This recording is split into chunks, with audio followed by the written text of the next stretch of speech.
morning children. We have already studied about potential energy.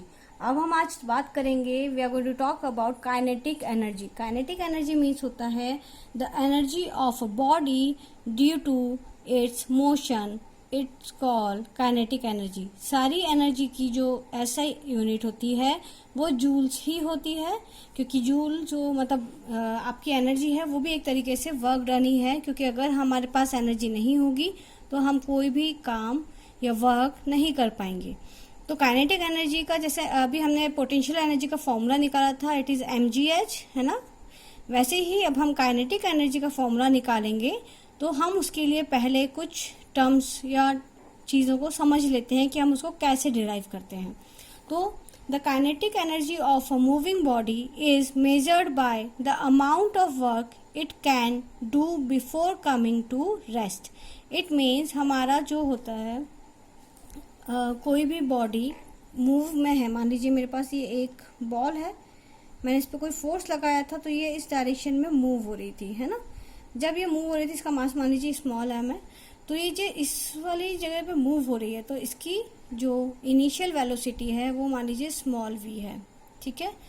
और कुछ time के बाद, कुछ डिस्टेंस कवर करने के बाद, ये कुछ डिस्टेंस के बाद जाकर रुक गई, है ना। हमने क्या बोला, उसके रेस्ट में आने के पहले ही हमें उसकी काइनेटिक एनर्जी को निकालना है। ये बहुत ज़रूरी पॉइंट है कि हम इसमें किसी रुकी हुई बॉडी को मूव करा के उसकी काइनेटिक एनर्जी निकालने के मतलब थोड़ा सा रॉन्ग होगा वो पैटर्न। मेन जो हमारा पैटर्न होता है वो यही होता है कि कोई मूविंग ऑब्जेक्ट है, उसको रुकने से पहले उसकी एनर्जी को फाइंड आउट कर लिया जाए। तो इसके अगर हम नेगेटिव काम करते हैं कि अगर हम कोई रेस्ट वाली बॉडी को मूव कराते हैं तो वो इतना सही नहीं होता। डिपेंड करता है टीचर टू टीचर कि वो उसको सही मानता है या नहीं मानता, ठीक है। तो इसलिए जो हमारा फॉर्मूला है वो हम किससे गेन करेंगे, बाय यूजिंग दिस। अब हम पहले फॉर्मूला देख लेते हैं काइनेटिक एनर्जी का। फॉर्मूला क्या होता है, तो kinetic energy is equal to होता है 1/2 mv²। m जो है बॉडी का मास है और जो v है वो उसकी वेलोसिटी है। अभी ये एक्सप्लेन हो जाएगा कि कौन सी वेलोसिटी है। एक्चुअली में अगर हम ये बोल रहे हैं कि रेस्ट में आने के पहले की बात चल रही है, मतलब इनिशियल वेलोसिटी कुछ ना कुछ होगी और जो फाइनल वेलोसिटी जो यहाँ पर आकर वो रुक रहा है तो वो कैपिटल v मान ली, तो जो कि 0 हो जाएगी क्योंकि वो उस टाइम पे रेस्ट पे आ जाएगा। तो ये जो वेलोसिटी होगी वो फाइनली नहीं होगी, ये इनिशियल वेलोसिटी होगी। अब उसको हम देख लेते हैं डिराइव करके कैसे आता है। मान लीजिए हमने माना इनिशियल वेलोसिटी जो थी उसकी स्मॉल v थी, फाइनल वेलोसिटी जो थी कैपिटल V थी। अगर हम अब एक्सीलरेशन देखें, अब एक्सीलरेशन की जब बात होती है तो आप ये देखिए कि ये बॉडी धीरे धीरे अपनी स्पीड को कम कर रही है। इट मीन्स इसमें हमें जो एक्सीलरेशन मिल रहा है वो या तो नेगेटिव मिल रहा है या हम इसको बोल सकते हैं रिटार्डेशन, है ना।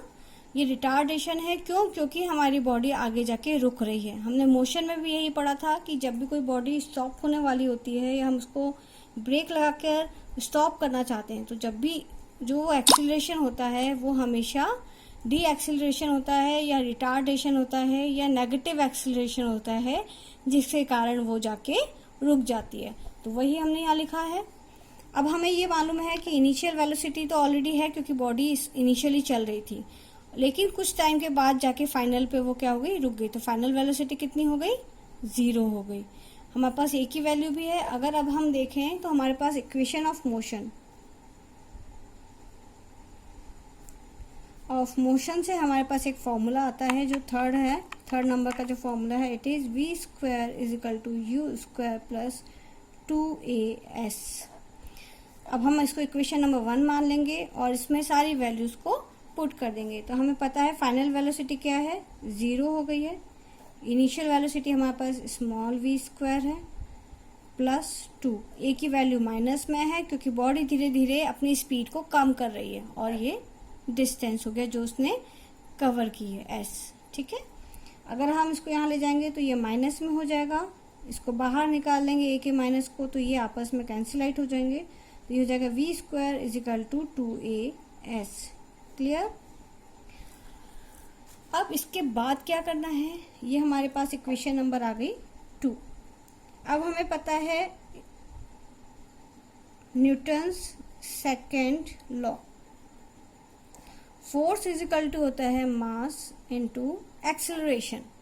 Now we are going to take F is equal to M is equal to A. हम इससे एक्सेलरेशन की वैल्यू निकाल सकते हैं, तो फोर्स अपॉन मास हो गया।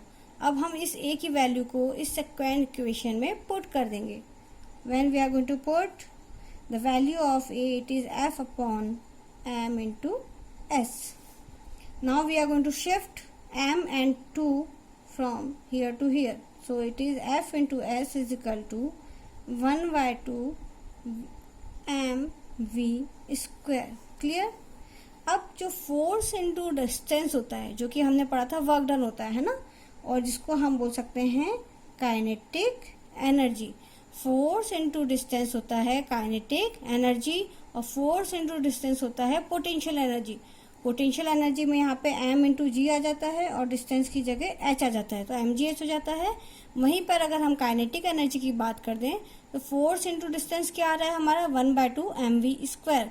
m जो है मास है बॉडी का, और जो v है वो उसकी वेलोसिटी है। तो ये हमारा फॉर्मूला डिराइव हो गया है, और अब हम इसको कभी भी कहीं पर भी किसी भी न्यूमेरिकल में यूज कर सकते हैं। हर बार मैं यही बोल रही हूँ कि जो पोटेंशियल एनर्जी होती है वो काइनेटिक में कन्वर्ट हो जाती है, पोटेंशियल काइनेटिक में कन्वर्ट होती है। अब कैसे हो रही है वो हम देखेंगे। व्हेनेवर एनर्जी, इसको हम बोलते हैं law of conservation of energy. Whenever energy changes from one form to another, the total amount of energy remains constant. It means जब भी हमारी कोई भी एनर्जी एक फॉर्म से दूसरे फॉर्म में चेंज होती है, मतलब अगर पोटेंशियल से काइनेटिक में चेंज हो रही है या काइनेटिक से पोटेंशियल में चेंज हो रही है, इसका मतलब क्या है, the total amount of energy remains constant. हम ये मानते हैं कि जो टोटल अमाउंट है, मतलब पोटेंशियल प्लस काइनेटिक एनर्जी का जो टोटल अमाउंट है वो हमेशा कांस्टेंट रहता है। अब कैसे रहता है वो हम देख लेते हैं लॉ ऑफ कंजर्वेशन में। मान लीजिए मेरे पास एक बॉल है, मैंने उसको एक हाइट पे रखा है h। क्लियर। अब इस h हाइट पर अगर हम ये देखेंगे, इस बॉल को A पोजीशन पे रखा है, एक B पोजीशन है मेरे पास, एक C है और एक मान लीजिए D है ना। आप कितने भी स्टेप्स ले सकते हैं, मैंने 4 स्टेप्स लिए हैं। अब मैं यहाँ लिखूंगी पोटेंशियल एनर्जी, काइनेटिक एनर्जी, और total means kinetic plus potential energy. तो हमें ये देखना है कि क्या ये कांस्टेंट होती है। कांस्टेंट मतलब होता है सेम, हर टाइम पर क्या ये दोनों एनर्जी टोटल होने के बाद सेम होती हैं, वो हम चेक कर लेते हैं। अब देखिए, अब मैंने ये बोला एक हाइट पर है, तो ए मेरी जो बॉल है वो एक हाइट पर रखी हुई है h।